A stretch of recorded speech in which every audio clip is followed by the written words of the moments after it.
केड़ा केड़ा बंदा चाहता है कि अल्लाह मैनू माफ कर दे? आज चुको हाँ सारे, अल्लाह पाक तुहानू सलामत रखे। सारे चाहते हो ना? मैं भी चाहना वा तो तुसी भी चाहते हो कि अल्लाह सानू माफ कर दे। तो हुण मैं काम दसन लगा, तो जे बंदा आंदे तुसी आंदे भी हो अल्लाह सानू माफ कर दे, सारे चाहने, तो जो काम भी ना करिए तो फिर तो 2 नंबर ही होई ना।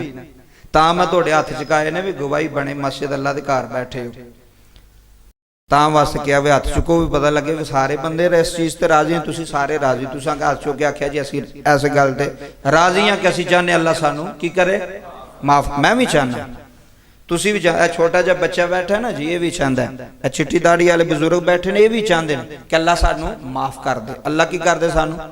मैं तुहानू एक नुस्खा दसन लगा,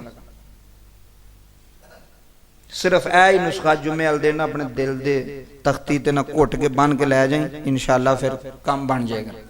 जेड़ा जेड़ा बंदा चाहता है कि अल्लाह सानू माफ कर दे, वो एक काम करे, ज्यादा नहीं, कि अल्लाह दे बंदियां नू माफ करे।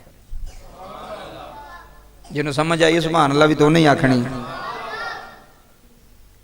जेड़ा चाहता है अल्लाह मैनू माफ कर दे, अल्लाह मैनू माफी दे दे, वो की करे? अल्लाह दे बंदियां नू, अल्लाह दे बंदियां नू माफ कर दे। पिछे जो कीते अज जुम्मे तो बाद तू अंदाजा लाना भी मैं एक दिन च किन्नियां बंदियां नू माफी दी, अंदाजा लाना ही। कल हफ्ता परसों इतवार, सोचना ही कि कल मैं जुम्मे वाले दिन गल सुनी सी ते क्या मैं इहदे ते अमल करना पिया? रोजाना मैं एक बंदे नू माफ कीता, दऊं नू कीता या किसी नू भी नहीं कीता?